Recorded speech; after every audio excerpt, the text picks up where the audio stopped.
Hi, everyone. Thanks so much for joining us on our industry weeks here with Paul Mackie. We've got a very cool talk coming up, so I'm very glad you came. If obviously this is a Zoom call, so if anything goes wrong, don't worry. If it collapses or anything, just come back in and rejoin us. It's no problem. But yeah, hope you have a really good time. I think I'm not sure, Paul. There's a few more people coming in. I don't know if you want to wait for a second, Paul, or Yeah, I'm happy to wait. I'm happy to let people just look at our holding slide and cool. consider. Um, Um, if you have any questions or anything, feel free to put them in the chat and I can read them out to Paul. It's no problem. Or, or as always, if you want to turn on your mic and ask, go for it. But yes. yeah, fairly relaxed throughout it. So feel Yes. free, if you've got a burning question, feel free to just pop it in the chat. If not, that's okay as well. Like I'm not, hopefully a lot of the stuff will be covered in the talk, but I do like interaction. I'm a lecturer. I like to talk with people. But I'll give everyone else another 60 seconds. If everyone, again, make sure cameras and mics are off just now. That's totally fine, just mainly for the sake of the Zoom managing to retain connection. And as well, if you need to grab water, food, notepad, sanity, whatever it is, grab it just now. And again, thank you for coming in and listening to what will be an hour or so of me talking. So I will also just quickly refresh on water before we get started. Lydia, just let me know if there's anyone else waiting, and if not, Yeah, we've got a bit of a stream of people coming through. I'm just letting them in as they come. So yeah, that's fine. I'll give it another second. Let me just quickly check. We're all on technically ready this side. yes. There we go. Also, if anyone struggles to hear or see me throughout the talk, please just either pop in the chat or let Lydia know, and she can let me know, because I do lecture from home. Sometimes we're now back into campus, thank God, but it can be the case where when we have done stuff from home, where I can be talking away for about 30 minutes long, and then it turns out the class heard about 3 minutes of it. So it saves my voice and allows you guys to get your money's worth, your ticket's worth. No one paid for this. It's free. Cool. Are we all good, Lydia? Yes, all good. Looking? Yeah, looking good. Cool. Great. No worries. So, again, for anyone that didn't hear, thank you very much for coming along. I really, really do appreciate it. Taking an hour to watch this, whether it be just now, you're in the Zoom room, or you're watching online, watching later on, whatever it is, thank you so much. So this talk is something I've done a few times now. I've done it in person. I've done versions of it potentially online, but each time it kind of evolves and depends on the crowd. So this is called Lights, Camera, Wait, and hopefully throughout the talk you'll understand why we don't necessarily always need action in there. This is obviously part of SAE's finest week, and it's kind of a little something slightly sort of modest in me doesn't want to take it as being that, you know, they can hold themselves up and say they're one of SAE's finest, but I like to think that this is just my time doing what I do in class to students, is giving back, passing on knowledge, because this industry is just a ladder. You're either going up the ladder or you're coming crashing down it, and either way you should be helping each other on the way up or on the way down, and passing stuff on. So this was originally going to be called Why Not to Work in the Film Industry, but I think the cynic in me decided to just put itself to bed. And before we get started, I just want to remind everyone, please pop in the chat if you can't hear me, if you've got any questions, and hopefully you get something out of this. Okay, so normally what I do if I was in a room full of people is I would say how many people want to be in the industry, how many people want to work on large scale blockbusters. I'm hoping that for the most part, some of you already have. Some of you might be potential students who are about to come and start their journey. Some of you might be ex-students. Some of you might be considering their journey. Some of them might have already done it and you're just here to kind of say, well, I'll pass on some knowledge too. I won't do that just now because Zoom Room, it makes it quite hard and online as well. But what I do want you to think about is depending on where you're at in your journey, think about what your goals are, where we're at maybe at the beginning of your journey if you're already quite a bit through, and kind of ponder on that as we go through, because this is essentially my ponderance on my sort of 9-10 year journey so far. Okay, so let us move on to a list of films that I've been part of. Now, this talk is kind of going to put independent and studio experiences together, okay? And if you look at the independent side that is on your screen there, you've got a film called Mia, a Rapture 2.0, you've got a film called Regrets, a feature film called Convergence, short film called Pistachio Boy, all of which the likelihood is you might not have heard of. And then to the other side, you've got films like World War Z, Avengers: Infinity War, Outlaw King, Hobbs and Shaw, Fast and Furious, Eurovision, Indiana Jones 5. Hopefully, those are films that maybe you recognize a little bit more. And right in the bang center, you've got a little film called Redcon 1. And again, maybe if you're part of the indie circuit, you'll have heard of some of the short films, Redcon 1 maybe. Hopefully you'll have heard of all the studio films, but these are all films I've had the chance in the past sort of 10 years, especially in the past 5 years, to have the pleasure to have worked on. And I want to show you that the job isn't linear and neither is the journey. It's very much like a film, and this whole talk's going to be very much like a kind of Chris Nolan film. We all know how much, if you know me, you know how much I love the films of Christopher Nolan. And this is kind of going to jump a little bit around and back and forward. But if you take World War Z, that was the first thing I ever did and was ever part of. And then you jump to the most recent thing I did, which I can't really talk about today. I'm just mentioning it in passing, Indiana Jones 5. But in between all that, I managed to get all these other experiences, all which led from one to the other in some really weird fashions. There wasn't a specific template that I was following, and you'll see why. So the first thing that I'm going to do on kind of taking you through this sort of journey that I've been on through the independent and the studio world is talk about the length of days and kind of start at the end in typical film fashion. Every single day on set, on any film, short, student, feature, low budget, independent, at a kind of like 1 to 2 million level or multi-million pound film, every single one of them will have probably the longest days of your life. No matter your budget, no matter what happens, especially day one, okay? Day one will always feel like a slog. It will always feel like it's never going to happen. You're never going to get to the end of it.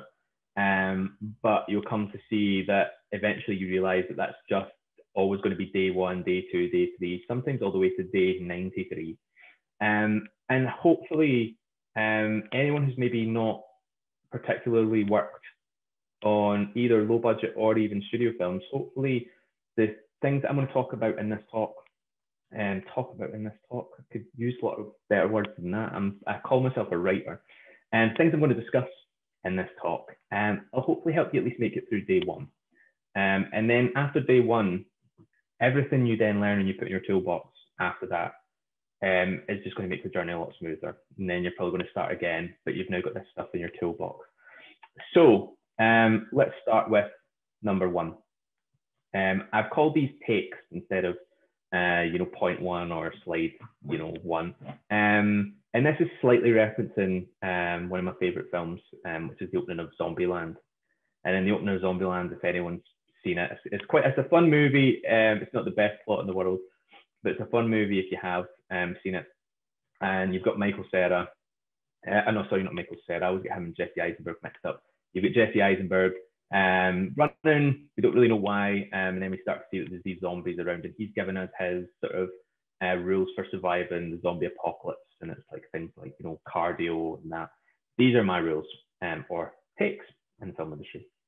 And we're going to look at the same situation, which is day one on a film set. Almost. We're going to skirt around a few other things as well. I'm a filmmaker. I like to procrastinate. So this is me looking at essentially the same situation, but from 5 different perspectives, okay? So take one's going to be attitude.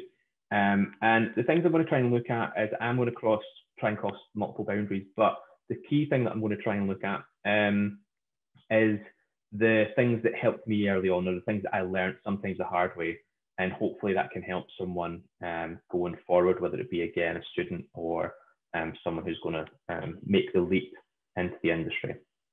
So this was 10, 12 years ago now. I was quite young, hadn't been to university yet, and suddenly I saw these news headlines.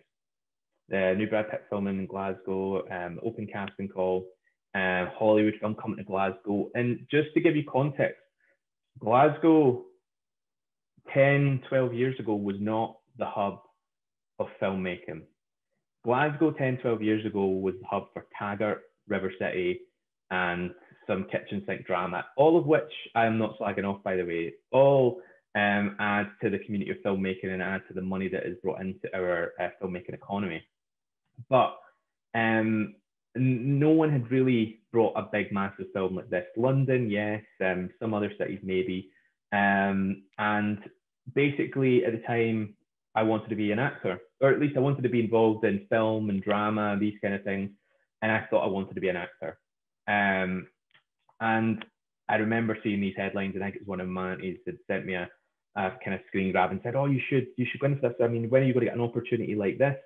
And then I was reading through it, and it was like, "Oh, it's long days and a lot of running about and things like that. And you might not even see stars." But I decided to go to the open casting call anyway. And I went along, stood in this big long queue. They take the picture, and then they say, "Thank you very much." And I honestly thought that was it. I wasn't going to get on this film. I was going to have to stand behind barriers and watch this thing. Either way, I was really excited. And a lot of people that went to the casting call, and even who'd read the things in the newspaper, a lot of them it turned around and went, "Oh, it seems great. I want to work with Brad Pitt, but 14 days and standing about, you might not see the star. That's the only reason I'm going there, is to see the star." But I decided that I wanted to work in film. It didn't matter whether I got to see the star. It didn't matter whether I was at the front of the camera or the very back. I was like, I'm going to be part of this Hollywood blockbuster. That I'm going to sit in the cinema and watch it. Like, I was there. And I was successful. I say successful.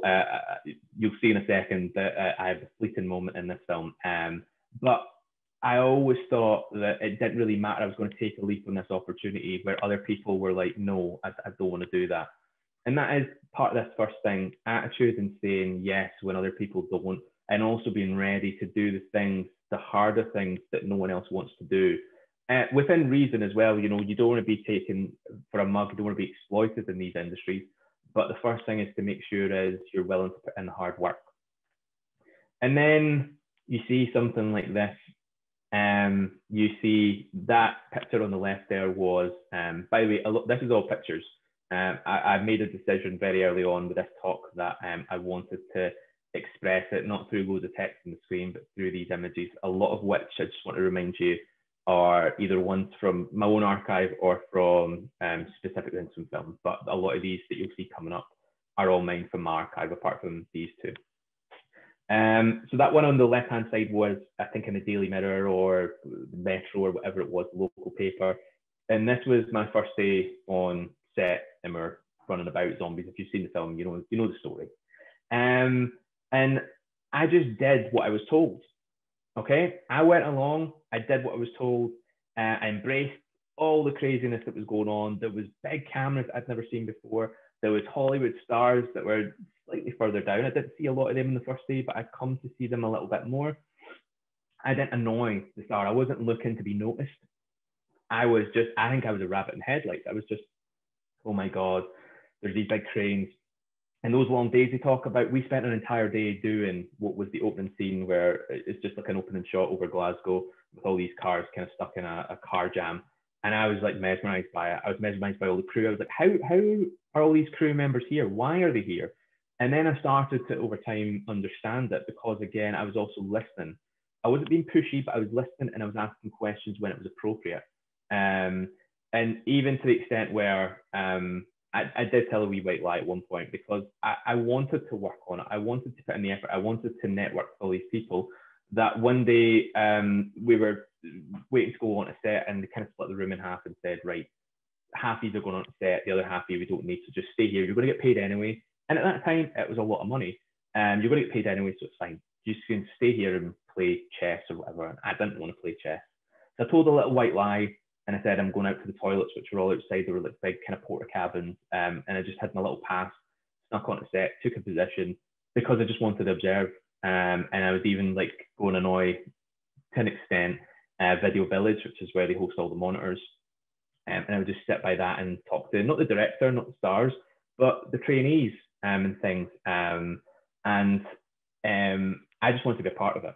And I would ponder this experience for a few years, all the things I'd learned. I worked with Robert Richardson, the great cinematographer. I saw him in action. And I started to realize that I wanted to be behind the camera. I started to realize that watching, the guy who directed it, Mark Foster, he was, he'd just done Bond. I would argue that the Bond film was not maybe the best. I don't want to have that debate, but yeah. So I decided behind the camera is probably where it sits for me, because I actually enjoyed not being in front. As you can see on that one on the right-hand side, which is a screen grab from the actual film. I don't really look that good on camera. Says me currently doing a talk, but I was excited to see it, and I realized my passion lies behind. And this then took me to go to uni, study film. I came to SAE. I'm an alumni of SAE. And during my time there, I found this opportunity, okay? And this is another sort of description of attitude, because during my time at uni, I was just I was saying yes to a lot of projects I was working with. Second years, I was doing anything that I could to be on a set with people who I thought were more experienced than me, because it wasn't about me being the experienced one or being like, oh yeah, I've made a film. This is because I've made a few things with friends and stuff like that, as you do. It's like the old cliched story. But I wanted to learn from other people. My biggest thing was I wanted to put myself in a situation, even though I hate it, I wanted to put myself in situations where I felt the most uncomfortable. And my cousin, whose birthday is today, Debbie, happy birthday, she sent me a Facebook message saying, there's a networking event coming up. And it was just on social media, and no one in uni wanted to go to it. None of my friends either wanted to go to it. And I was like, I knew of Carlos Gallardo, who you can see in the poster there. That's a poster for it. It was like a micro budget, making micro budget features, how to sell it. It was all about, it was like an intensive one-day course on essentially the market and distribution from ground to, final product. I knew about El Mariachi. I'd seen it. I didn't know who Chi was. I vaguely knew who Mark was, but I wasn't really that sure. But I was like, look at their credits. I was like, this is a must. I couldn't pass up the opportunity. And I went in with the attitude of, I'm going to ask, and this is what comes back to asking questions. I'm going to ask any question that I've got, because I've only got an afternoon with these guys. I think it was like a 5-hour thing. I've only got an afternoon with these guys, and I just need to learn. And they did something similar to this. They set it up, but they were talking about their films and giving kind of tips on marketing and on budgets and things like that. And I asked questions that must have caught their eye, because a few weeks after we'd been to the networking event, I'd taken all these notes. I was excited to put this into action. I got an email from Chi and from Chi's production company, and they asked, would I want to come and meet them? And they said that they thought I'd asked some really interesting questions, and they'd like to see if I would take a meeting about this film that they're making, a zombie film. And that would lead to this, Redcon 1. That's a poster on that side, and then that's a clip from set, a picture from set when we're filming in the Barras. There's quite a lot of Redcon 1. I've got a few more of them as we go through. But that was a film that would go worldwide on Netflix and Amazon. I didn't know that at the time. I was just, again, excited. As excited as I was to work on someone's graduation film. I was excited to be on this. Didn't have a clue where it was going to go, but I was like, oh my God, this sounds cool. Sometimes I'm probably too excited by the way someone pitches something to me. I've become a bit more, maybe a bit more cynical over the years. But the whole experience, it was basically me getting taught the basics of film on the largest scale possible, because I'd known short films. I'd never seen a proper like ARRI camera. We had them. I'd never seen a proper dolly. We had them. And this was probably the one that taught me the core skills I needed to then go on and do some of those larger blockbuster films. So no one gave me a manual. What I got was, here's a list of stuff we need. Here's the budget. With other people, obviously. It wasn't just me. There was me and 2 others from that event that got picked. But they too eventually decided not to take part in it. And I did. And it was trial and error. They were like, can you hire tanks, cars, hundreds of extras, dealing with tight deadlines, big requests. And this went on for 2 years, because they were trying to get money together. And it was like, we were going to go in this month, and then we didn't, and it kept going on and on and on. And I thought maybe this is never going to fully happen, but I liked all the experience I was getting in the pre-production and the prep and all these things I'd never heard about. And suddenly it all went. And I'm phoning up places that I never thought I'd phone up. I'm phoning up car hire garages to get totaled cars. I'm phoning up people that I'd never met before to ask if they would come be part of the crew. People all over the UK who are coming to join us.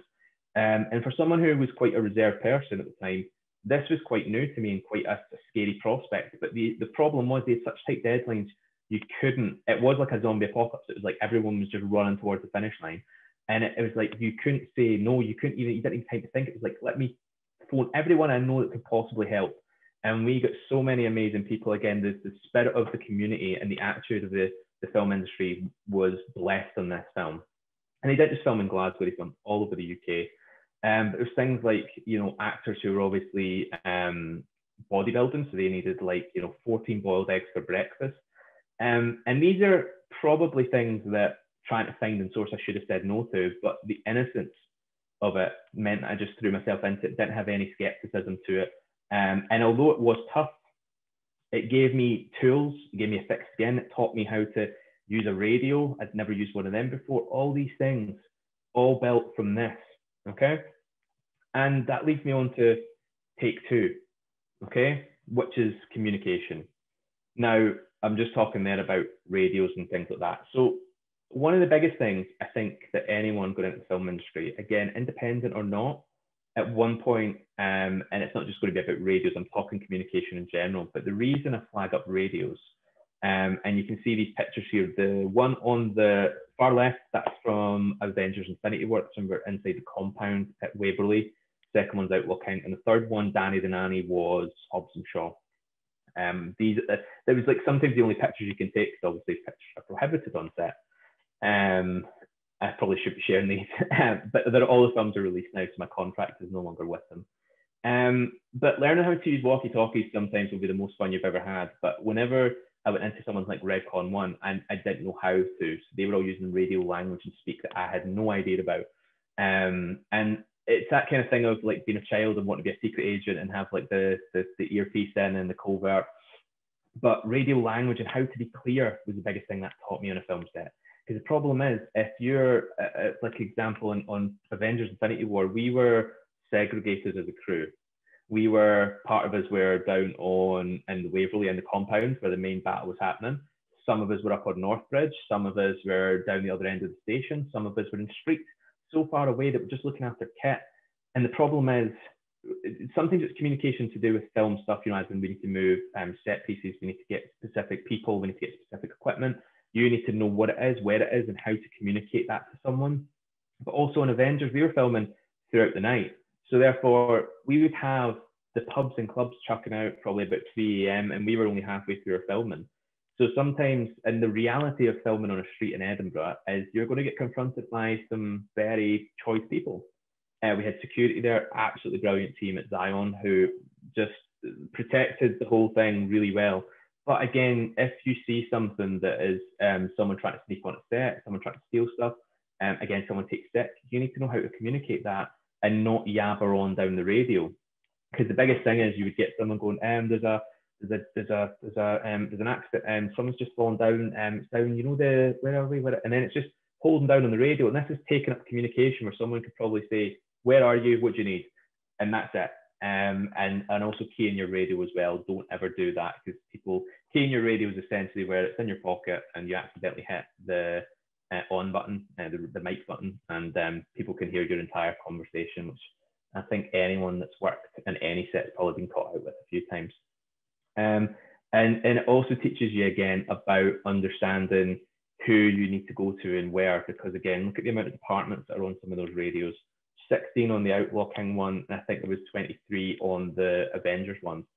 You need to know what channel you need to be on. You also need to know who is on those channels and who's going to be able to help you and what their names are, how to communicate. Again, what do you need? And this is back to that thing of asking questions. If you don't know, ask a question. And I'm going to say that throughout.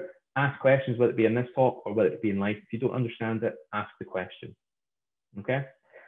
So on the same point of communication, this is the reason why communication is key. This is from the final day on Fast 9. We were wrapping up. We were in, I think that's George, no, I don't think it's George Street, but it's in Edinburgh. We were doing the final work on the second unit. And we actually played a game with my friends, which was Fine Paul. I am in there. I'll do a test at the end. But when you've got this many crew members, you need to be able to be personable, willing to go speak to complete strangers and ask them for something that you might not be quite sure of. Someone might say, can you go and get a load of Duradex mats? What are they? Again, ask the question. But if you don't know, again, just being able to understand who you need to go to and what someone's asking you for. Sometimes it doesn't matter if you understand it or not, but understand what information you're trying to get across. And this might even include the cast as well. Throughout it all, you need to understand to be polite, respectful. This goes for crew and cast. And this is one of the biggest things I'll try and get across to you. No matter whether you're working with your mates, you're working with crew at a kind of mid-level or crew at a high level, and cast, everyone is on the same level. Money, so what? Cast are getting paid more. That means they should be more willing to give respect, because they know that someone else is probably out there freezing or probably not getting their lunch at the same time. So therefore they should have more respect and more time towards crew members or other casts. That doesn't always happen though. And as a crew member, again, this is where the thick skin comes in, and communication, because if you're unsure of something, then just ask, but there's nothing wrong with that. But hopefully you become a family of people, and you'll start to understand who people are. They'll start to pass your name on throughout different crews. But every now and then you get one crew or one particular cast member or crew member that isn't necessarily as respectful to you.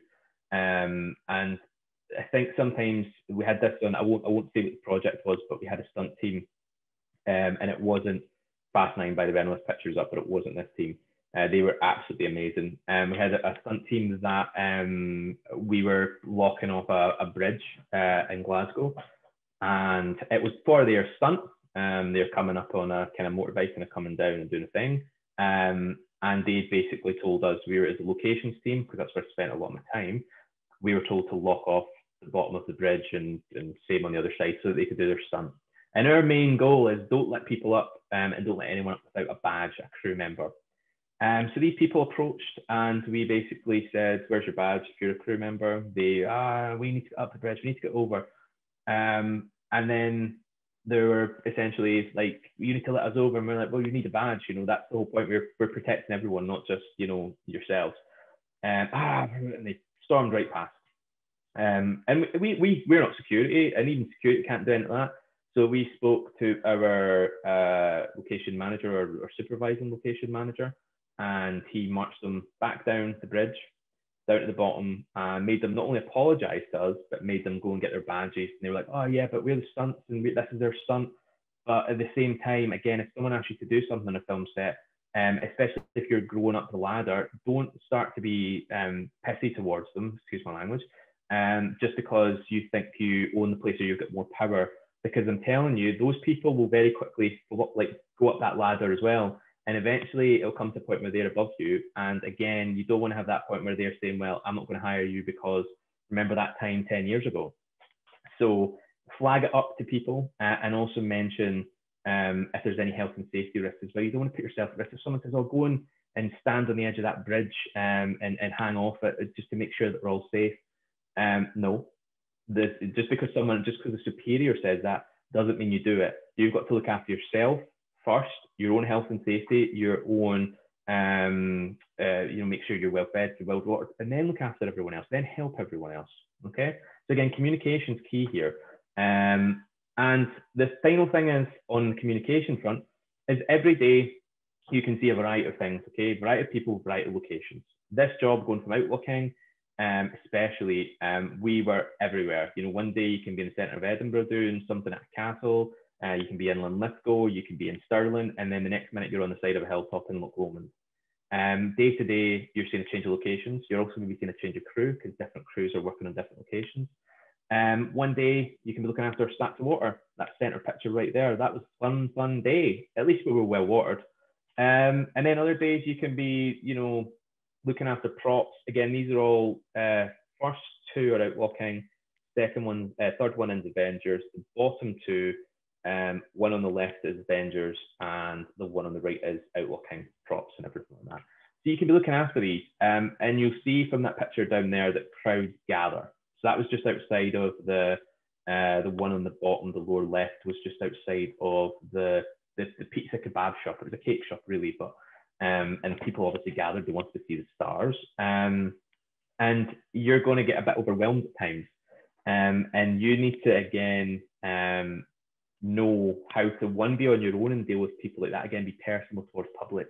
But two, again, know how to communicate things to other people if you need a hand, and do it. Again, that goes back to radio language. But also, again, when your radio fails, you've got WhatsApp, that might help. Again, signals can fail. So it's been able to pass information up the appropriate chain, no matter where you are, and understand what needs reported and what doesn't. Because common sense is required. If it's just, if there's a bit of litter sitting there, pick it up. But what you'll realize in the film industry is, especially in studio films, departments are very segregated. They like, the camera department don't want you to touch their stuff, and sound department, again, don't want you to touch their stuff. That's theirs. Touch it and feel the wrath. And that is something we had on Avengers. There was like a big kind of light stand, and I mean massive. It was like probably about the size of the house, in front of a fire exit door, inside the station, which was where the staff came out of their little offices. And someone tried to get out the fire exit. There was no fire. It was just an exit from the building for them. And there was this big light stand. So what they decided to do is they said, "Oh, we can't move that, and it needs for this scene." And it wasn't in their risk assessment. It wasn't in the plan. And me and a couple of the guys on locations went and just nudged it over enough to let the door open. And the aftermath we felt of that, because we touched a light stand that we shouldn't have done. But at the same time, common sense, that was a fire exit. That had to be left clear. Okay. And again, whenever you see people who maybe are questionable, we've had people on sets before that have jumped on and shouldn't have done. Again, you need to be able to say, listen, again, this comes back to the badge thing. Are they wearing a badge? No. Do they look like a crew member? Are they hanging about with anyone that looks like a crew member? No. So therefore, like, I'm going to go and I'm going to speak to my superior, I'm going to speak to one of the security, but common sense is the biggest thing. Okay. So communication, let's move on to take 3, which is eat, sleep, and stay warm. Sometimes it's the simplest things. Now, I hope people have eaten before, or at least going to get a decent meal after this, because one of the things I always look forward to on a film set is the food. Okay, it won't always be as good as some of these. I think these are both from, these are both from Avengers. I believe. But one's from Avengers, one's from Fast 9. It's weird how you remember things. But on Avengers, we had a barbecue, and bear in mind, our morning started at like 4 o'clock in the evening. So we had like a barbecue. We had like the standard breakfast, but then there's barbecue, steaks, grills, everything you can imagine. And you won't always get that. I've been on indie films. I worked on a great one, some great indie films, especially with the great Steve Johnson. That's a main catering on a Steve Johnson film. And again, it's indie. It doesn't matter, but feeding your crew. Again, it's always say an army marches on its stomach. Feeding a crew well and whether you're the filmmaker or making sure you're well fed, will always put you in the right path in a day. So I think the key things to take here are eat when you can. Make sure you eat at breakfast. Make sure you eat at the lunch. Whenever there is options for food, take it. Because again, you could be around the food stalls and the craft service all day, and then suddenly you get moved and they told, right, you're going to go up and stand there on that hill and you cannot come down. Now we'll try and get food to you, but at the same time, you go 3-4 hours without food and you're like, oh, stomach's rumbling. You then start to like lose focus on your job. You then start to mess up. Then they're doing a big stunt and someone, a member of the public's now walking down the street path where there's a bike that's going to come out and it's going to do a pedal round, and suddenly it's chaos, all because you didn't eat. And trust me, I've been there. I've been there where I've been standing on the side of a mountain and I've just been like, I can't focus. I really can't focus. So that's why if you're going to remote locations, or just in general, just in case you do, stock up, whether it be on site or beforehand. Make sure you get plenty of snacks. And especially if you're on a night shoot, the thing I've always said on a night shoot when it comes to the food, if you're eating outside, because we on Avengers used to eat on Northbridge and be freezing cold, eat the dessert first if it's hot custard, because there's nothing worse. You can eat a cold steak, still tastes like a good steak. Nothing is worse than eating cold custard and a kind of lukewarm pie, apple pie thing. So I always ate the dessert first, and then but even then you'd be standing. It's good to get people get the kind of collapsible cutlery and stuff like that as well, because plastic cutlery, trying to get a steak with a plastic knife and fork when you're standing on the side of a bridge, when it's freezing cold, when there's members of the public coming up to you and you're kind of halfway through chewing. It's not good when the press are there either, because again, snap a picture and then you're sitting there kind of like, chicken wing in hand. But yeah, learn to eat standing up and don't give a monkeys about the public laughing at you, because that will happen, especially whenever they're trying to be a little kind of confrontational with you. It's hard to be kind of like defensive whenever you're, eating your dessert. So yeah, eating food's a big thing. Sleeping. Now, call times, these are a variety of call times I've screenshotted and created a little kind of collage. Just take in some of those call times. All of them are usually pre-dawn. And this kind of ties into breakfast as well. But most call times are going to be quite early. Some of them can be kind of okay, but most of them will probably be like, and to explain for anyone that doesn't know call time, just in case, call time is the time that you as a crew member need to be there for. So you usually see crew call time, unit call time, actor call time. They will sometimes be different. And sometimes your name will have a call time specifically next to it. But call time in general is usually for crew. So that will usually be maybe 2 hours before you're about to go on set. But usually the call time is the time they want you to be there on set for. So if your call time is for 7, try and be there for about 6:30, because you're going to want to have time to eat and stock up on food and talk to everyone as you're coming. Oh, hey, how are you doing? How was last night? And make sure, again, you're eating and you're ready to go. But again, think of that as well, because think of the traveling times. I was doing stuff in Dunfermline. I used to live the other side of Glasgow. So I was doing stuff in Dunfermline on outlook kind, where I was leaving the house at like 4 in the morning, or waking up at 4, leaving about 4:45, getting a train. It was 3 trains to get me to Dunfermline. And then I'd get there and then do the whole day and then have to go back. And again, the trains weren't that great going back. So again, I'd be sitting and waiting, and that goes back to eating, managing your time, sleeping. Would I sleep on the train? I can't sleep on trains. I just can't do it. But then that would mean I'd literally go home and go straight to bed, because there was no time in between. So it's managing your time, and taking a book, taking your iPod or your iPad to watch films, because when you go home, you can't. And the honest answer is, when you wrap, your call time could be 10 o'clock. Your wrap time could also be 10 o'clock, but the crew wrap time is a bit kind of a little annoying, because most crew wrap then, the camera team will wrap then, most people wrap.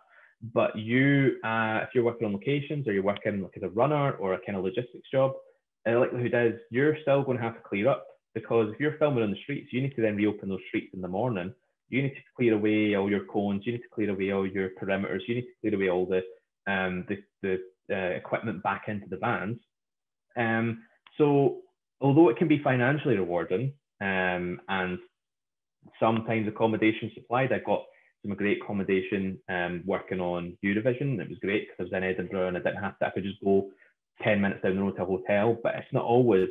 So you sometimes got to work out if it's worth it, and you've got to think, is it better crewing in with a bunch of people and getting an Airbnb? Because this will be the one thing that will cause most people to kind of collapse under the pressure, and rightly so, because people, if you don't get all that nourishment and you don't get all that sleep time and you don't get the rest time in between, because you're working something back to back. You usually work about 5 days on, 2 days off, but on most projects I've done on a studio level, it's 6 days on, 1 day, 6 days, 1 day. But you're only in it for a condensed period of time. So sometimes it's worth it. But if you then do jobs back to back, you're going to suffer. So again, take care of your health, your physical and your mental health is a big part of this. Now, this is the one thing people laugh at. Every time I've done this, people go, oh, yeah, I know how to like pack for going on a night shoot. I know what I would be doing, or even a day shoot. I'm telling you, nothing will prepare you. You can never be too prepared for going on a film shoot. Never. There are some, not all of these things that can help you in a film set, especially with Scottish weather. If you live in Scotland, the weather is very unpredictable, and I'm sure it is over most countries at different times of the year. But the top one hand warmers, honestly, they will save your life, and they'll save other. If you've got a big batch of them, honestly, it will be like you'll become the kind of the king or queen of the film set, because you'll be the one that people will be going to chatter and going, listen, I'll go and get your lunch. I'll do your shifty tomorrow. Give me a hand warmer. And honestly, they're so simple but so effective. And having them, they last pretty much, one batch of them will probably last you all day. One little, the one sachet with the 2 warmers in it will last you all day.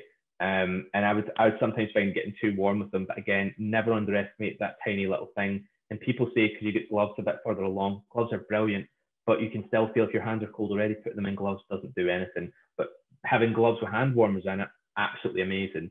Also buying gloves that you can type with, because again, your radio might not always work. You need to text in a group. And again, the text and WhatsApp groups have become more important now in these films, in both studio and indie terms, because again, it's easier than annoying everyone over a radio or a phone call. It's like quickly. It's also silent for whenever you're in the midst of a production.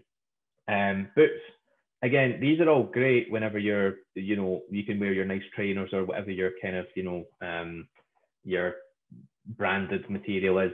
You can wear them on a nice warm cobbled street. But if you're out again up a hill in the middle of nowhere, sometimes again, you're doing jobs that require a lot of lifting, a lot of carrying, you're going to want really good, potentially steel toe cap boots.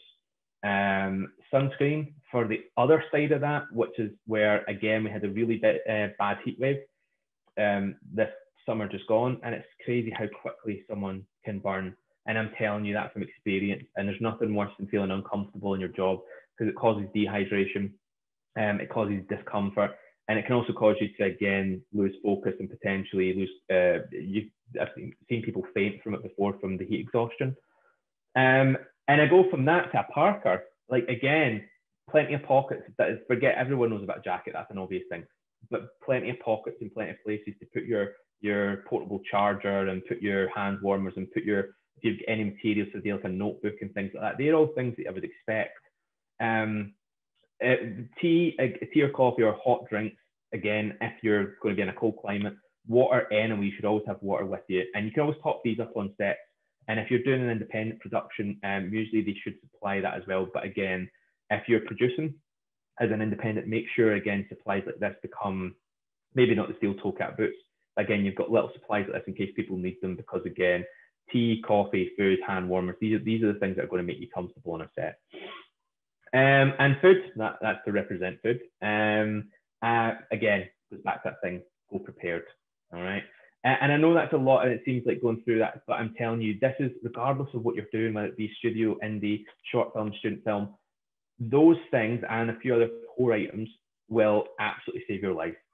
Because, and I mean literally, because again, we've had instances where again, people have been carrying really heavy kit and really heavy stands, and steel toe cap boots saved them from having a really, really bad foot injury. And again, sunscreen as well, and parkers, like again, from the two opposite sides, as weather conditions changing, and then people either getting hypothermia or ended up with sunstroke. So just be careful, okay? Again, that's the dangers of working outside. If you're inside, amazing. Now, take 4, we're nearly there. Networking. Now, this again seems like an obvious one, but I'm telling you, the amount of people who I know don't network and want everything to come to them, I find quite surprising. And this is 4 pictures that are coming up. Are examples of networking, and I'll explain them as we go. You might recognize some of these. I don't know. You'll recognize my rap party face. So top left, Chris Evans, Captain America himself. Top right, John Cena, playing Vin Diesel's brother. And then the other 2, the top one in the middle is from Redcon 1, and the bottom one was all the crew members at the end of Hobbs and Shaw, all gathered in a room. And this is the thing. Speak to everyone. Look at the amount. You saw the previous picture of the Fast 9, and I'm not just talking about get to know names for the sake of the actual shoot itself. Get to know everyone, because you'll be on that shoot for X amount of weeks, days, months, whatever it is. Get to know people so that you're like, it's not just about knowing them for your job you're doing. It's about, oh, 1 minute they know the next job's coming up. They're jumping on a job. Maybe I could jump on, and trust me, working in locations or as a production runner or a set assistant, there will always be need for a lot of you, okay? And exchange numbers, emails, or whatever is the preference, if you've got like particular ways of contact, Facebooks and stuff. I always say try and keep it away from social media initially, although there's groups and stuff like that. Try and have, email's always a good one initially, because a lot of times it's your email and your phone number that gets passed on. Some people might not want to exchange them, and that is totally fine. Usually you'll be able to still contact people through LinkedIn. LinkedIn's another good one. But be open with your intentions. Again, I'm talking about obviously wrap parties here and obviously big shoots, but go to networking events that are put on in your local community. Go to, again, film screenings and things like that. There's loads of festivals and stuff. Going there and meeting people and just exchanging ideas, exchanging sort of film temperaments with each other. That's just part of the journey, is actually enjoying film and talking about that, or talking about the job. Now, Avengers, I'm going to tell a quick kind of side story here. The reason I got the job on Avengers is actually something slightly connected to Redcon 1 and connected to another film again. It's like the butterfly effect. I did a film way back again. I was still at uni. It was pre-Redcon 1 called Cleek, which was a film that was directed by a really good friend of mine, Gary Hewitt. And I was a camera operator on it. And one of the people they brought in, who was also a director, but was coming in to help Gary do a little cameo in the film, was a guy called Tony Scott. Not the Tony Scott, but he's a Glasgow-based director and filmmaker. And I got talking to him at this, when we were shooting for Cleek. And I'd mentioned to him that I was on this project, Redcon 1, which was, again, slowly moving forward. But again, it kept kind of getting pushed back. And he loved zombies, loved everything like that. And I said, well, they're looking for another production assistant because these other people have dropped out. Would you be able to come and, do you want to come and join it? And he's like, yeah. And so me and Tony worked as a production assistant for Redcon 1, excuse me. And we then, again, went on, we did some independent and student films together. Again, we kept in touch. We saw each other at networking events. Just a really nice guy. And then he, you can't see him there with black cap on just behind the DOP in the middle picture. He then, through another friend, a mutual friend of ours, got the job as a locations assistant on Avengers. And I didn't really bother him. I was like, listen, it'd be cool if I could go on, but I'm not going to bother you. We were just having general chit chat. And then one day I just happened to not be working. I was working in a cinema at the time, as a kind of side hustle. And I happened to have a day off, and he said, would you want to come and be a locations runner for this unnamed project in Edinburgh? We knew what it was. And I was like, yeah, I'm going to go and do it. This is amazing. I know what it is. And he's like, send your CV over. Sent my CV. Brilliant. Got the job, went and did one day, and literally I was just watching them put up scaffolding for a camera. That was it. No one was there, no big names, no nothing. But I got to know everyone that was there that night. I got email address and that, and I just started firing my CV out. And that day, the morning, because it's a night shoot, not a night shoot, but a night job. The morning of, I phoned in the cinema I was working at, and I resigned and just said, look, I didn't need to give notice. I was like, I'm going to go off and pursue this. And I honestly thought, after I've got that in my CV, surely I just need to take the leap. And sometimes it's about taking a calculated risk. And sometimes I've taken risks and they've worked, and sometimes I haven't. And then we end up having to kind of find other ways through it. Because I've gone from wanting to be a camera operator into production management, into producing and all these things, and writing's always been a long-term passion. And I've kind of just used them all to get me to the next level and learn from different people. You don't have to be confident, but you do have to be persistent, okay, and willing to push yourself whatever the line is. And even the job down there, the Hobson Shaw one, the place we were in there, I was working in there for a year as an AV tech whilst doing film. And again, I decided when I got this job that I would leave, and I was again pursue freelancing again. And just as we were starting this job, we realized that the unit base for the production was going to be there. So I literally left the Monday and then was back there on the Wednesday. So persistent, and sometimes it does come full circle to you. Emails. I cannot stress this enough. I don't understand anyone. We've got this thing, this technology at our fingertips. I've put there, this is genuinely true. That is, I cleared out my sent box over the past couple of years, but that there, 2,155 is round about the number of emails I sent for freelance work, for writing internships, for these kind of things. That was probably over the space of about a year, there or thereabouts, sending emails every day, finding new contacts, following up with people. And the point of the picture at the bottom is, for most of that, I got zero response. You need to be willing to get rejected. Not all of these emails are going to reach the right people, but all it takes is, on average, if you send 100 emails, you should at least, on average, get 5 to 10 back, even if it's no's. But then you're connected. And usually what people tend to say, again, I'm crossing large boundaries because I don't know, everyone can have, some people want to be camera operator, some people want to be whatever. It doesn't matter, but either way, you make a contact and someone says, listen, I'll keep your name on file, or thanks for sending that, it's really cool, get no opportunities now. But, and that's honestly worked for me so many times. The amount of phone calls I've had 3 months later when I'm on another job and suddenly I'm getting 3 jobs at once, and I'm like, I have to turn these down. But then I can pass them on, and I've then met the people I'm then like ringing up and going, listen, do you want a job? So it's all circles and passing things on. But the honest answer, and this is genuinely true, if you send nothing, if you send no email at all, you will get no emails back.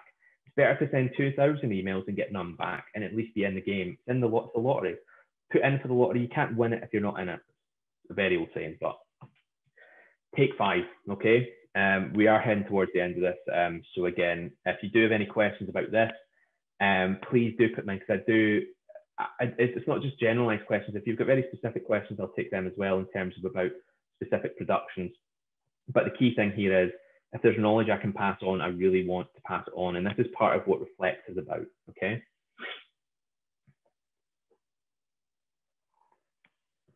That there is screen grabs from my IMDb Pro account. Excuse me. Now, if anyone doesn't know what IMDb or IMDb Pro is the Internet Movie Database.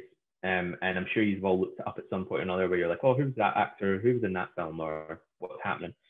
IMDb Pro is just the version of that a lot of professionals have. And I would advise anyone to get it who's going to be a filmmaker. And what you can see there is 41 credits. Most of them finished, not all of them filmed, some of them TV, and some of them are in development as well. So not all of them count for that. But this, to me, looking at this, doesn't feel like nearly 10 years worth of material and things that I've done. It just doesn't, it doesn't compute to me that I've, been part of in some way or another these 41 projects in the past 10 years, starting with World War Z down there, and then it kind of makes its way up. And I worked so many roles. If you look there, I started off as a DOP, I was a runner, did some directing, writing, locations work, unit production management, locations runner, first assistant director, set production assistant, done all these things. And writing, obviously, the thing that I'm writing and producing are the things I'm pursuing right now, and those are the things I'm focusing on. And it's taken me all this time. It's taken me 10 years to get to a point where I've opened so many doors. I'm now getting towards the doors I need and want to kind of pursue further. But again, the key thing here is that it doesn't matter All of these have been steps along the way that have helped elevate. Each project has been people that met. It's been something on the CV. It's been lessons learned. It's all these lessons here. And as well, they've been good friends. A lot of them are really good friends. People I'm working with closely at the moment on some feature projects. They're friends that I've known now since I was probably late teens, early 20s, and now continuing to work with. And you don't always know what those friendships are going to be like at first. You don't know who it's going to be. And that's why you've got to be open to always reflecting back on thinking, who got me here? Like all the people like Natalie Taylor offered me my first ever job on a short film. It's her grad film. And that gave me the confidence. It was to be a cinematographer. And that gave me the confidence to then go and say yes to an independent feature, which gave me the confidence to do Redcon 1, which was a higher level independent feature, and so on and so forth to this point we're at just now. Okay. And in some ways, the thing that I've wanted to do for the longest, which is writing, it's something I've wanted to do since I was 7. And I'm sure everyone's got that story. But that's 20 plus years.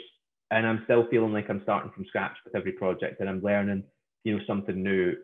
It's always that thing where everyone talks about overnight successes, but overnight successes are kind of people just suddenly coming to life when they've actually been trying and in the mud for 10 years or however long they've been in there.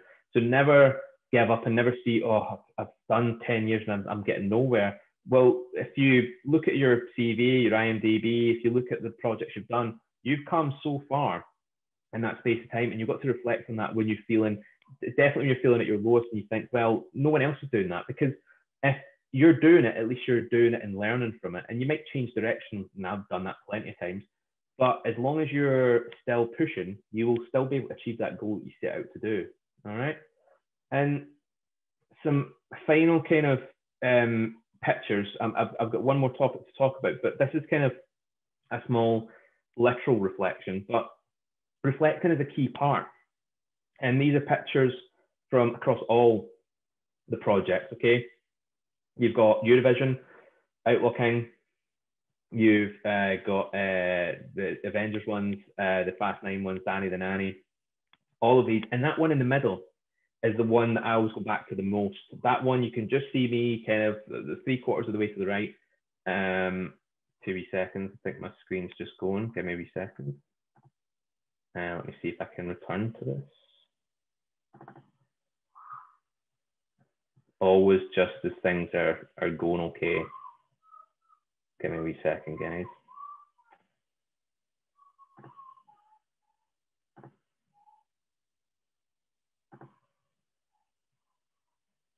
Two seconds, let me just, my computer, this is technology at its very, very best. There we go. Back up and running. See, just as I'm reflecting, they're going to throw me a curveball, okay? Calm under pressure. This is strange what this has taught me. It's ironic. I didn't set this up, I swear. That picture in the middle there is me first day on Avengers Infinity War. The first day, the day shift I did, and it was people coming in and out. I just left my other job, and I remember sitting thinking, oh my God, have I done the right thing? And I didn't know what was in front of me. I just knew that this is something that I wanted to pursue. I didn't know what was around the corner. And it's weird how photographs, and this is why I say people take photographs on jobs, obviously within the restrictions of, don't go taking pictures of the stars. But what it reminds you of is that at that time, a lot of the information that I now know about film productions, about working on locations, about logistics, about actors, about crew members, I didn't know. And I was scared. I was like, I don't know if I can do this. I was so anxious.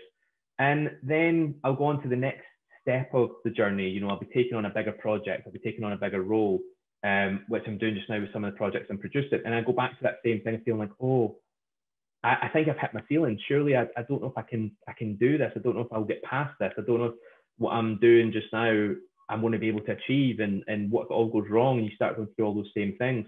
And I always go back through all these pictures and I remind myself that each one of these, I felt the exact same thing. And even going back to the first day at uni, your early days at school, like you can look at them and track them and go, I remember how I felt, and I felt the exact same thing. The feeling has never changed. The anxiety has never changed.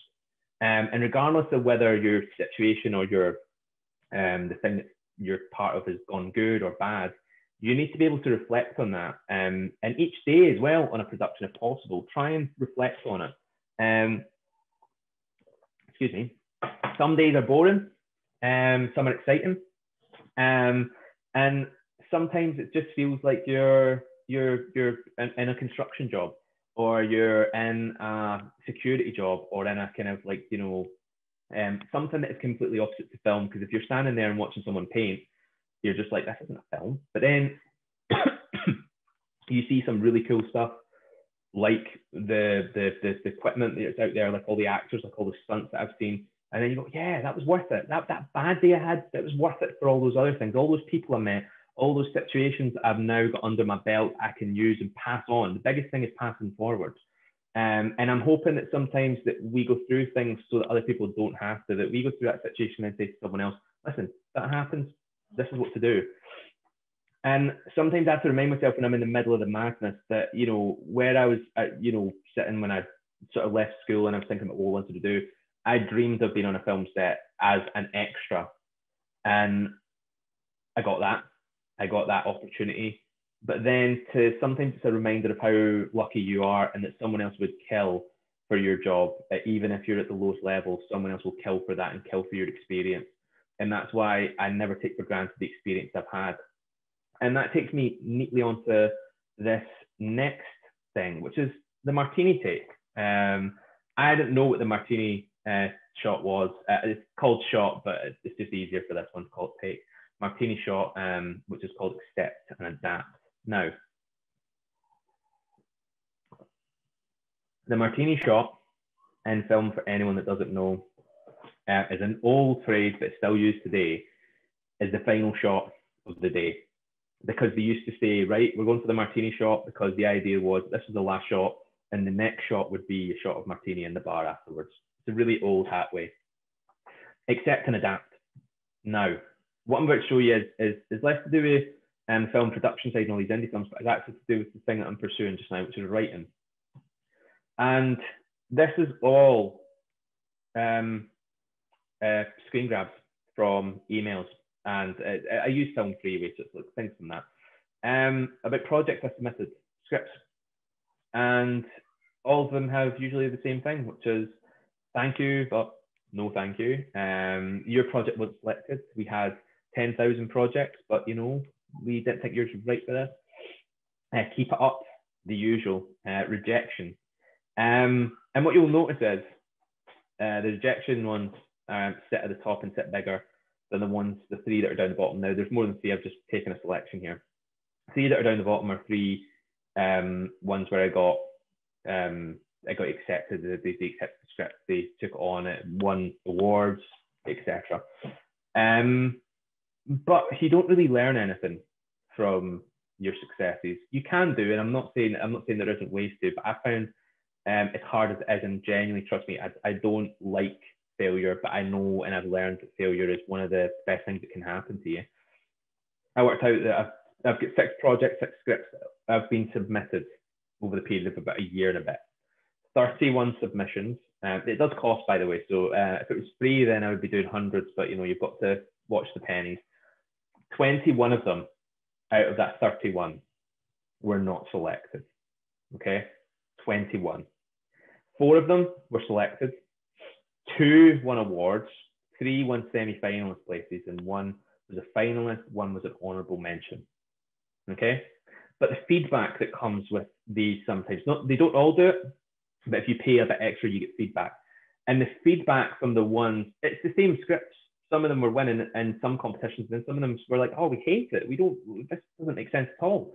And you're like, how can one competition think this is the best thing ever, and then another competition think this is the worst thing ever? And it truly comes down to one thing, which was accepting that not everyone is going to like what you do. Not everyone's going to like the project. Not everyone's going to think you're good at your job. Not everyone's going to give you an opportunity. You've got to accept that. You can't win everyone. And feedback, and this is something I do as a lecturer. I'm a lecturer here in Glasgow. If I hadn't already mentioned that. And I've got to give feedback to students. And I sit and tell them the thing, which is, you know, feedback's the best thing you can get, because regardless of the grades you've got, or regardless of the box office, or regardless of whatever it is, you know, in terms of your project. Feedback is the one thing that can help enhance your performance and help grow you as a person, as a filmmaker, whatever it is you want to do. And giving feedback is easy, because it's easy to pick holes in things and kind of say, that's wrong, that's wrong, that's wrong. Where feedback, and this is what it's called, feedback, okay? It's not called pick holes, it's not called what are the negatives, it's called feedback. So, sorry, it's getting towards the end and my throat is, I've been talking all day, so I'm gonna slow this down.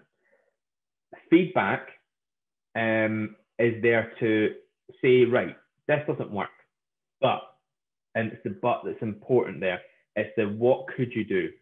And I believe that you should never say to someone, that doesn't work. Tell me why it doesn't work, okay? Because everyone can sit and say something's wrong, but not everyone can tell you what's wrong or what they would do with it. Because to me, and I say this to all the crew members I work with, if you're going to come up with an idea, that's fine, but tell me why, or if you're going to tell me something's wrong, come up with an idea and tell me why that's better. And that's fine, we can debate it. But you should always be giving back to people and never just saying, never leaving them in a situation where they feel like they don't understand what went wrong. It's the same in jobs. Always try and get feedback from the people you work with, okay? Now, I've got a good friend, Chris Martin. Again, another famous person. It's not that Chris Martin. And he always said he's read a few of the scripts that I've done. He's always given me really, really amazing notes. And he always said, listen, I can tell you're great. And he said, and you've got a whole load of family members and friends that can all give you a biscuit and tell you you're great. He says, but if you want honest feedback, that's what I'll give you. And that will be the thing that will help enhance this script or this project or whatever it is to push forward and take it to the next level. And I think that's the biggest thing here is even when I'm doing talks and when I'm doing lectures and when I'm doing jobs, it's that reflecting and feedback that helps you then say, right, what is the next steps or what are the next steps to this? Because honest answer is without that sense of where do I go next? Because again, if you win awards or if you do great or everyone tells you you're great, then you're going to keep going and potentially failing and not getting anywhere further forward because no one will tell you what you need to take that next step. And I'm still going through that as well. I honestly, I still learn every day. I'm a student of cinema as much as anyone else. And again, it goes back to that thing about SAE's finest. I like to think that I'm one in a long line of people who are just feeding back to everyone else and giving their experiences, okay? Now, this sounds really cheesy, and I genuinely mean it with honesty and with intent. Don't take these as gospel. Don't take these as the rules. Find better rules. Find some things that work for you. These are just what work for me. They might not work for me the next time round, but I hope that this is somehow giving you a little insight into that independent and studio world and how they are so similar. They do collide. But honestly, the film industry is a growing thing. The Glasgow UK film industry is growing even faster than we can keep up with.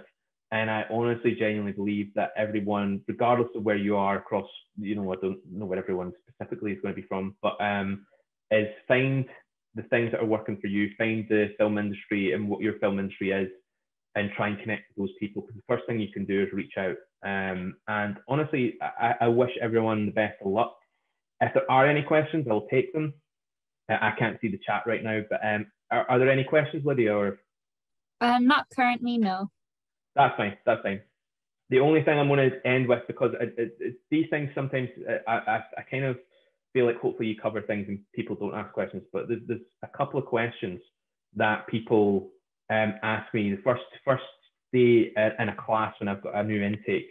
And one of the questions, and I like to cover these because I think they're so obvious that covering them, I should give them for free regardless. I don't know these for sure, but I just know that these are things that I absolutely, I would advise. People say, is Hollywood an achievable goal if you live in a small town city, Scotland, for example? The answer is yes. How do you get there? Only you can decide how you can get there, because honestly, you could turn around tomorrow and find out you're related to Brad Pitt. That might get you there. You could have the award-winning script that you happen to give to someone who's a cleaner at someone's office, who's been an assistant to someone, who's the father of someone else, and then you get the script and it's like, wow, no one's journey is the same. The other question I get asked all the time is, how much money do you get paid for, you know, these various jobs? You know, like what's the highest money because I want to earn big. Thinking about money right now, I know everyone needs to. We're in an energy crisis. I nearly made my prime minister speech here, but an energy crisis and all these things. I know everyone needs to make money, but the honest answer is you chase the money. You will get a lot of money in the film industry, but you work long hours. There's sacrifice, okay? You get paid for what you work. It doesn't always feel right. I've always said sometimes you feel like your days, you're either getting paid too much to do the job you're doing or too little. And the third thing, which is a kind of really a slightly obvious one, is people say, how do you make contacts? And I'll tell them about the networking thing. I'll do all that. But it's like, yeah, but how do you make the big contacts? And then I tell them the story about Tony Scott. He was, when I say I know one in the sense that he didn't know anyone, he knew a lot of people in the independent industry, but we all were just friends anyway. And even the person that got him onto Avengers, we were all just working on independent projects, short films. We were just a community. And it was those people in that small community that got us forward. It wasn't the big stars, it wasn't the big directors, it wasn't the big whatever. It was the people that we knew who were our friends. So make friends with people. Don't try and force a relationship or like a professional relationship. Make friends with people. And honestly, I think that will get you through. Paul, sorry. No, go ahead. Okay, we have a question from Chantal, who says, I was wondering how you organize and keep track of all the feedback and contacts. Do you have a system or tools you prefer? Sorry. That's a really good question. Mm-hmm. There's a follow-up, but I'll ask you after. The honest answer is it's changed every time. If it's when I was fully freelancing, spreadsheets. Again, it might not work for everyone. Everyone's got a different way of doing it. Some people can be just email, or whatever, or phone calls and different things, and then hope for the best. I created a spreadsheet that was had everyone's email address that I contacted when I contacted them, who they were, what they were to do with, what the project that I was hoping to work on was, and then I would have like a date, which would usually be about 10 days later, that I would mark to follow up on, and then you would highlight it if you got a response, etc. So I kind of worked on a system like that. It worked for the time that it did, but then it gets a bit kind of depressing when you suddenly see no, and then suddenly like, oh, you run out of ideas. But that, and also again being part of some WhatsApp groups and stuff like that's really handy. If you're in Scotland, there's some great ones that are set up that are specifically for new beginners. They're led by some amazing people who work in locations actually, and they set them up and they add people in. They've got these subgroups. They add people into them, and it's where they post all the job opportunities from everywhere. So if you're not on social media, but you happen to have WhatsApp, they post in all the stuff that goes on social media so that everyone's got an opportunity to reach out. And then the follow-up was for the reflection. For example, do you keep a journal? No, the honest answer is I don't. The thing about that's the pictures thing for me. Is I've got on my phone, I've got albums from every production I've been on, and for me that is like a mini journal, because it's not that I don't, because I'm a writer as well. I mean, I call myself a writer. I think we can call ourselves writers.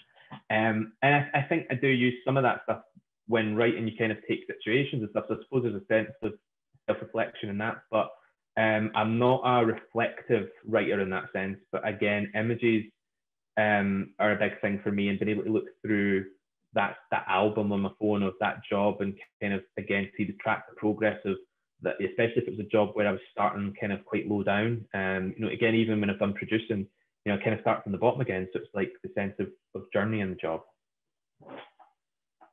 And then we have another question from Beaver, who says, apart from Chris Martin, who do you show your work to for feedback? And do you take other people's work and assess it? Yeah, so Chris is a really good friend, and he's done, again, he's a person who, he's an actor, writer, and producer. And initially it was just because, again, close friend, and also I really liked his writing. So someone I sent it to. I've got a good friend again, Steve Johnson. I've worked with him a lot as a director. There's loads of people that I do. There's a kind of group of about 6 to 7 people that when I'm done a script, I will usually send out, or a treatment or something I'm working on. I do send it out to them, and it's kind of it's the old thing of, you know, between opinion and problem. So like, you know, if one person thinks that this character doesn't work, then that's an opinion. If 5 people think it doesn't work, then that's a problem. So again, it's a good breath, but again, I try and do it to people I trust and not people who maybe are just going to go, oh, that's, you know, that's not right, or you know, or just, you know, again, be negative or be overly positive about it. So I try and avoid family. Do I look at work? Sure, but again, I tend to look at it more through, again, it's just people who I know, read their scripts. Again, I don't officially do it apart from when I'm working, and I do it for, you know, student projects and stuff like that. But again, it just depends. If it's someone that I know, I then tend to take work on and read it. It's not to say I wouldn't do it any other way, but I don't do it professionally, if that makes any sense. I'm not a script reader. Cool. And then we have a question from Chantal, who asks, you also mentioned sending out your CV. Do you have any tips on how to make it stand out? Yeah, filmmaking CVs are funny. They are normal CVs. You'll have your, you know, here's my job, and then here's descriptions of what I've done on that job. Filmmaking CVs are more like a list. They're more akin to the IMDb list I showed you. They tend to just be the production you've worked on, when it was, who your location manager, who your director, producer was, what the company was, so if it's like Netflix or Disney. So it tends to be like a list, but you still get that bit at the beginning, you know, where you can kind of sell yourself and your transferable skills. You can still have like a little bit at the end that has maybe, again, if you've got softwares and that you enjoy working on, but try and keep your film CVs fairly short. If you've not got a film CV, so say you're starting out, then again, your normal CV is fine, but again, just try and keep it fairly short. These people go through so many CVs. I've done it. I've been hiring, and to read a 3-page CV, because I know people maybe have had a job and they've got lots of skills, but it's like, find the transferable skills that would work for film. So again, being good organizer, being good timekeeper, being affable and working with people, service, any kind of service job and things like that. They're all really helpful in the film industry. So I'd say keep it as short as you can, but also as well, don't be afraid to, if you have quite a short, you know, maybe you've only done a couple of short films, put them at the top, and then all your, you know, your bar work or whatever it is you've done underneath. But again, no more than 2 pages. Let's try and keep it to, you know, that. But again, it depends the job you're going for. And have a CV for, I worked in 3 different departments at the one time, so I had a CV very specific to each of those departments. It would just change the jobs I was working on and the skills that I was talking about, because locations work varies from AD work, etc. Hope that answers the question. Yep, and those are all the questions. Oh, yes. Chantal says thank you. You're welcome. Honestly, I just want to say thank you so much. I really do. I honestly appreciate, you know, anyone that came and watched this, and for anyone that does watch it and you know, reaches out afterwards. I think that if the honest answer is, if you want to get in the film industry, you'll get in regardless. It doesn't really, nothing that I've said here really honestly matters, because you'll find your way. If you're really passionate about it, you'll find the way for you. So yes, good luck to anyone who's out there that's going in, or it's maybe already in and is continuing on that journey. I hope that we all cross paths at some point. Amazing. I've had a couple thank yous in the chat No to worries. Paul. Thank you so much. Yes, and thank you from me as well. Thank you, Paul, for the great talk. I really enjoyed it, and I think everyone else did here as well. And thank you to everyone for coming. It was a lovely talk, and thank you for all your great questions. And no worries, thank you. Hope you have a lovely evening. Thank you so much, everyone. I really do appreciate it. I'm going to stop sharing my screen there. Bye.